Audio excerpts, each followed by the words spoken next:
Olá, sejam muito bem-vindos à ONU News e hoje nós vamos falar sobre perspectivas para o futuro do continente africano em 2026. E para isso nós convidamos a conselheira especial do secretário-geral da ONU para a África, Cristina Duarte. Cristina, seja muito bem-vinda, é uma alegria recebê-la aqui no estúdio. Obrigado por aceitar nosso convite. Um prazer muito grande poder ter esta conversa com a ONU News sobre a África. Cristina, em 2025 o tema elegido pela União Africana foi justiça reparatória, né? Um debate que envolveu uma discussão sobre as injustiças do passado, as injustiças do presente e os caminhos para superar essas injustiças. A senhora participou de vários desses debates ao longo do ano. Na sua perspectiva, qual seria a medida reparatória mais relevante para realmente garantir o desenvolvimento do continente africano? Muito obrigada. De facto, este foi o tema da União Africana para 2025. Um tema corajoso, com a geopolítica em instabilidade. Foi um tema, uma decisão corajosa da União Africana, mas acho também que a União Africana agarrou a oportunidade, não é? Porque quando a geopolítica mexe, é sempre uma oportunidade para a África conseguir mais espaço na arena geopolítica. E a forma mais inteligente de se conseguir esse espaço é promover conversas, discussões sobre temas que podem provocar alguma mudança estruturante. Justiça reparatória. Como sabe, o OSA, durante o mês de maio, organiza aquilo que em inglês nós chamamos o Africa Dialogue Series. E este ano, 2025, nós, durante 30 dias, no palco de Nova Iorque, discutimos o tema da União Africana.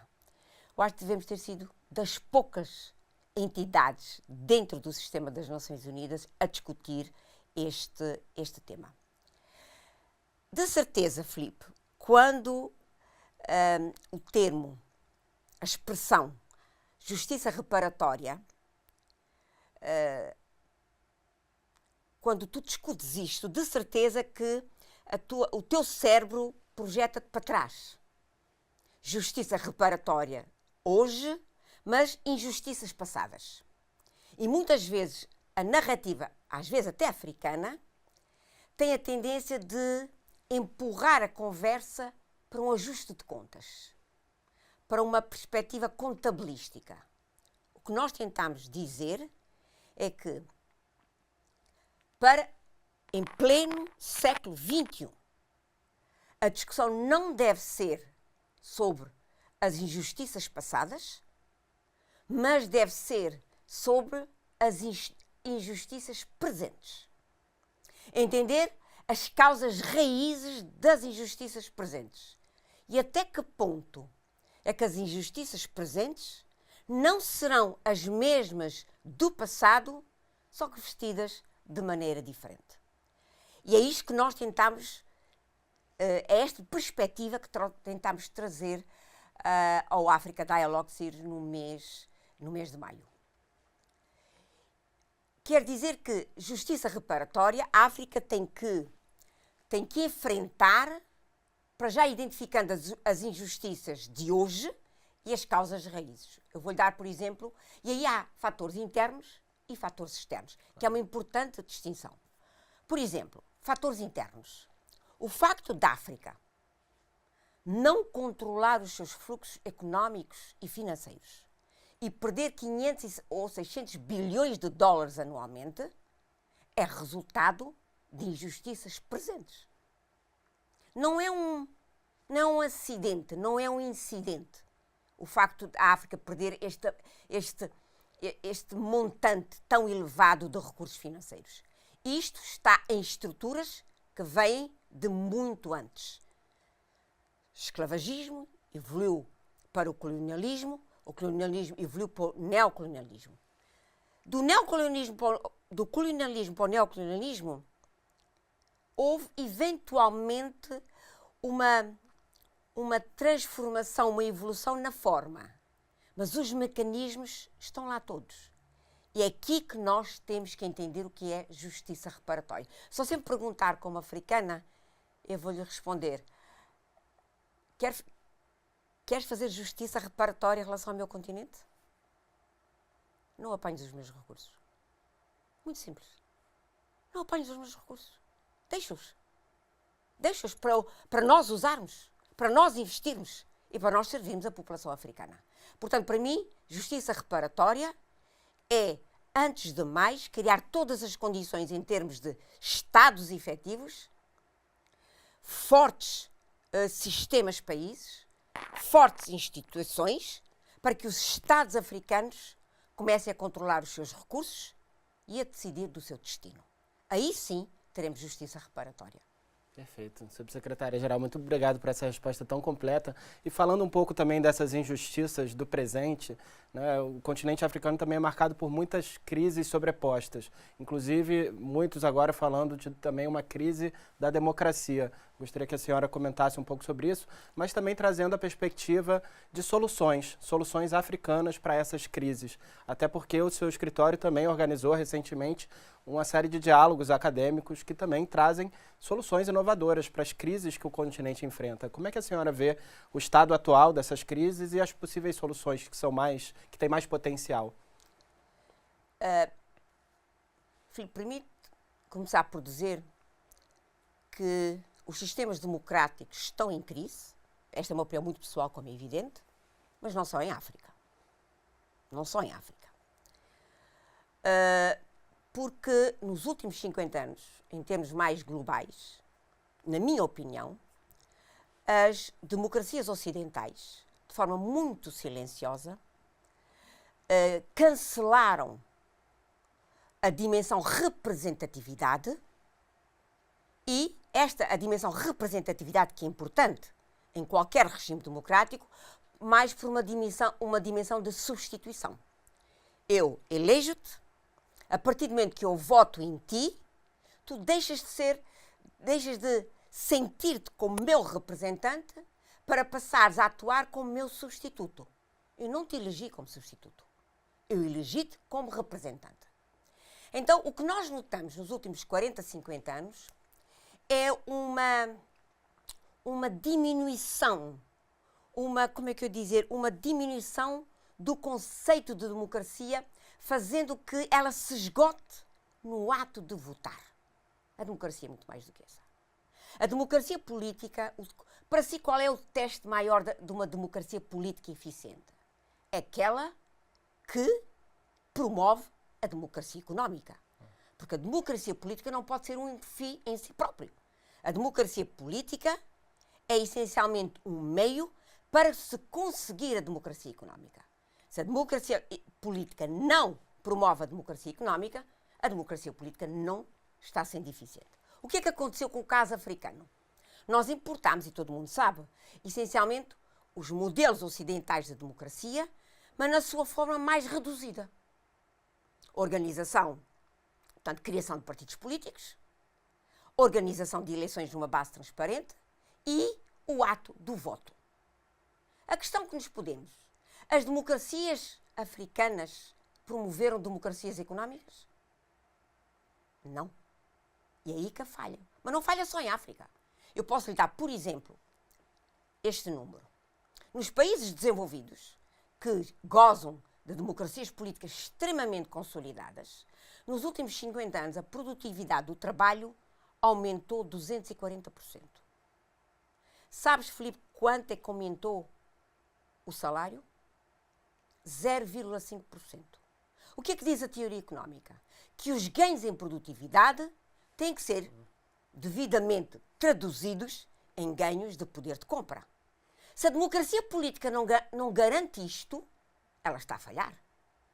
Portanto, no caso africano, eu acho que, sim, estamos a atravessar um período de crise nas democracias africanas, porque, primeiro, importámos um modelo já reduzido, não é, que comprometia a promoção da democracia económica. Segundo, assumimos que a África era e é um espaço vazio do ponto de vista democrático. Não é verdade.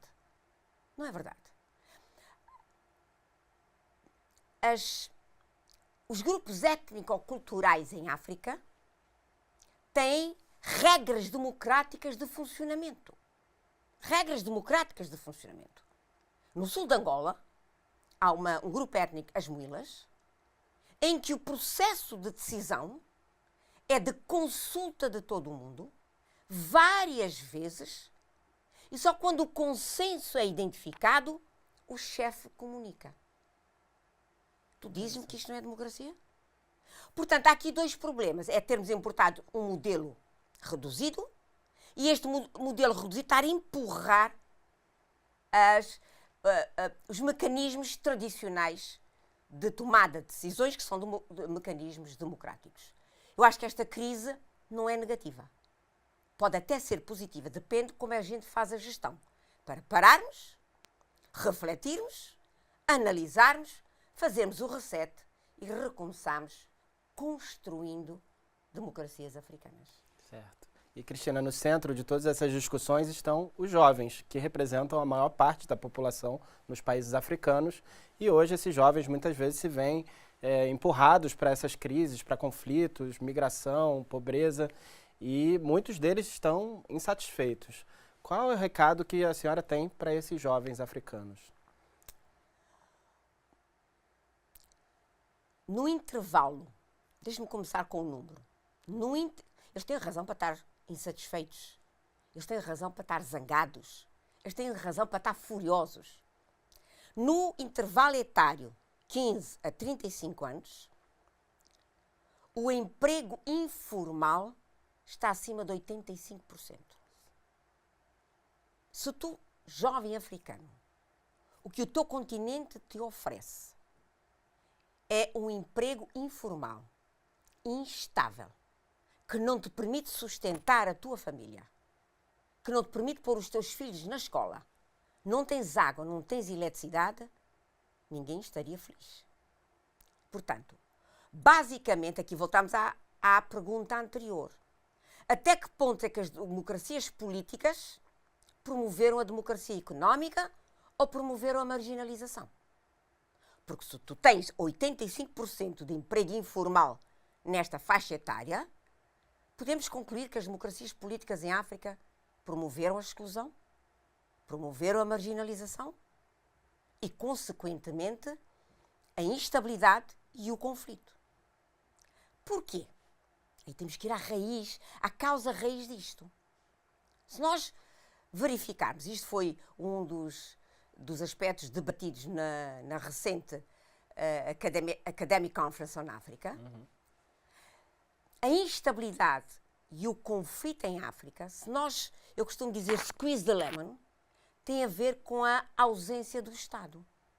Como é que depois de 60 anos de independência, encontramos hoje, olhamos à direita, olhamos à esquerda, e não fizemos aquilo que nós dizemos, a construção do Estado e a construção da nação. Depois de 60 anos de independência, é este o problema. A ausência do Estado faz com que grandes grupos socioculturais sejam marginalizados. Neste contexto, os jovens, nós somos essencialmente uma população jovem, são mais de 75%. Estamos a falar de uma massa jovem populacional completamente marginalizada e excluída. O que eu posso dizer é o seguinte: a África precisa de criar 18 milhões de empregos anuais. 18 milhões. Tem vindo a criar, em média, só 3 a 5 milhões. Quer dizer, 15 milhões anualmente vai para a informalidade. O Estado dificilmente terá a capacidade de criar isto. Mas o Estado tem a responsabilidade de criar todos os ecossistemas para o setor privado gerar empregos. A questão é, quando a gente diz setor privado, este saco enorme, quem é que a gente põe lá dentro? Aquele jovem pode ser um potencial setor privado. Desde que o Estado crie um ecossistema, por exemplo, de educação em termos de ciência, tecnologia, engenharia e matemáticas. Dando instrumentos àquele jovem de conseguir um emprego, sim, por ele próprio, porque ele já conseguiu no mercado informal, já está a sobreviver, já provou que pelo menos tem criatividade. Já provou que pelo menos tem energia. Já provou que pelo menos tem vontade. E se a gente adicionar uma educação, o que é que aquele jovem poderá fazer? Quantos mais empregos ele poderá gerar. Portanto, aqui acho que tem que haver uma noção clara da divisão do trabalho entre a responsabilidade do Estado e a responsabilidade dos jovens. E estabelecer um compacto. O Estado cria os ecossistemas e o jovem responsabiliza-se a criar o seu próprio emprego. Mas se o Estado não criar ecossistemas, aquele jovem está condenado à marginalização. E quando aquele jovem é condenado à marginalização, aquela nação e aquele Estado são condenados à instabilidade. Cristina, reflexões muito profundas, muito importantes. A gente teria uma série de outras perguntas, mas infelizmente a gente não tem mais tempo, mas muito obrigado. Obrigada pela oportunidade. Esteja sempre bem-vinda a retornar aqui para conversar conosco. Muito obrigada pelo convite e pela conversa. Muito obrigado, nós que agradecemos.